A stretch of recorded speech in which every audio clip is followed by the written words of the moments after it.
Hey, welcome back to the NA1A's Ham Shack. And as I'm entering the room, it's going to be using the good old Kenmore in high science, which is this one right here. Good old 950 SDX. This radio has been completely modified by the Voodoo Labs. Completely, I mean from A through Z. The whole shoot and caboodle. This one here can go all the way clear out to just about 7K. Let's crank up the volume and see what's on the band today. Looks pretty quiet.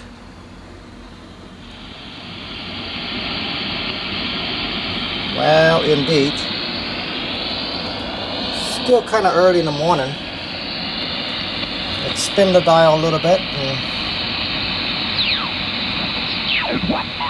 Vertical antenna is a Yaesu ST890, and vertical antenna is a R7 from Kushra, and approximately 26 6 meters above the ground.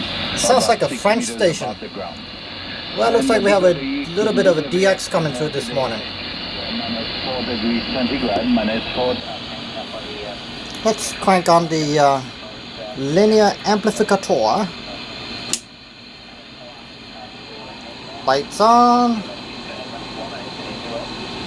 Puppy takes about a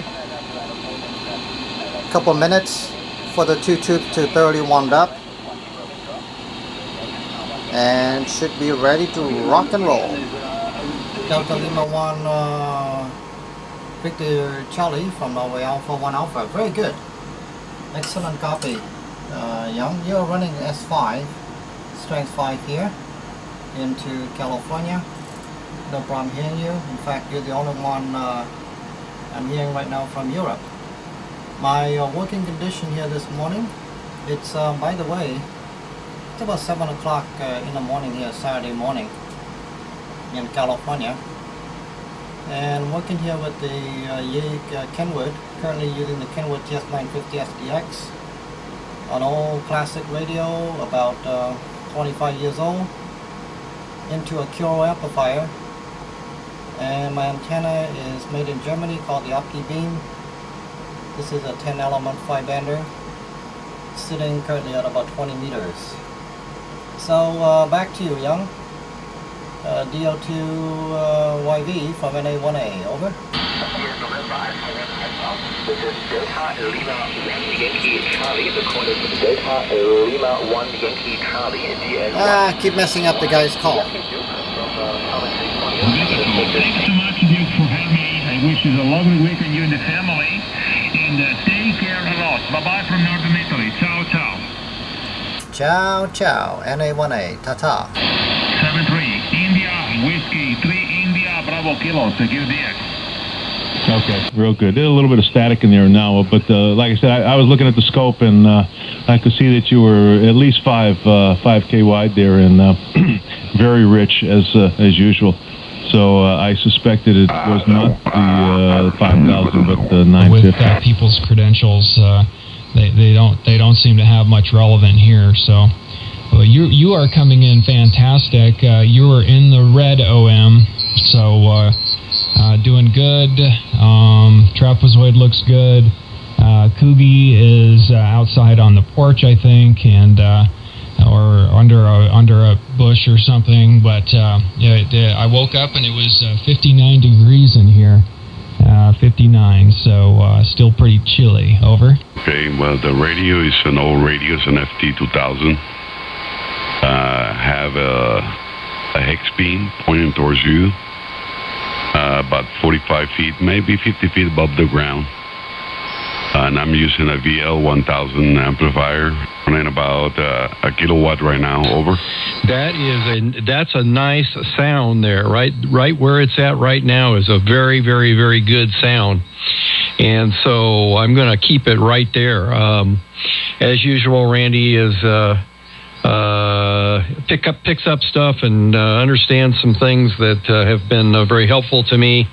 I thought I had the audio adjusted right, but I clearly did not after I tweaked the high end. So it looks to me like I now know where that zero bubble needs to be on the flex. Well, what to say? I have a question for Brent. I saw his website, and I don't recognize that radio. I just wondering what kind of a radio it is. Can you comment, Brent? I think you're talking about the Hilberling PT8000A, which I've had. That's the first radio I had since I got my license back. And I still have it. I don't use it as much as I used to because I really like how this flex is sounding. But prior to that, that radio was pretty much the one I used, and it really has great audio, great punchy audio on transmit. Just record this off the air with the rest of you guys and see what I sound like. But I've had the occasional problem of this drifting slightly, but haven't had it in quite a long time. So who knows? Anyway, by the way, I opened it up to 5kc Duke, and I think maybe it may not sound quite as processed, but we all know about the flexes. Again, to me, this is an AM radio, and it's one of the best AM radios I've ever used, and that's still fun to operate. And Brent, good afternoon to you. You're only 2,000 over 90. W2FYI, WA0VY. With all this talk about everybody being off frequency, I just went and calibrated, so I should be dead on. I'm not hearing Tyler at all, but I am hearing everybody else. And back to the homebrew version of the OBW. I doubt if you'll be able to get Tom to send you a manual. I doubt if the project is a do-it-yourself deal. I don't think you'll find him particularly helpful, just based on what I know about Tom.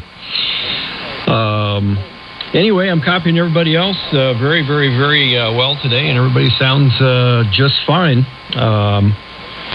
So let me see. Let me kick it back over to Duke. NA1A WA0VY.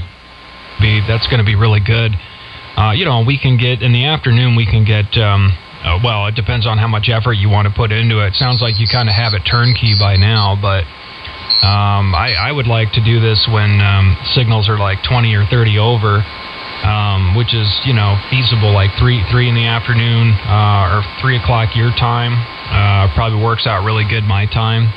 Signals up here particularly.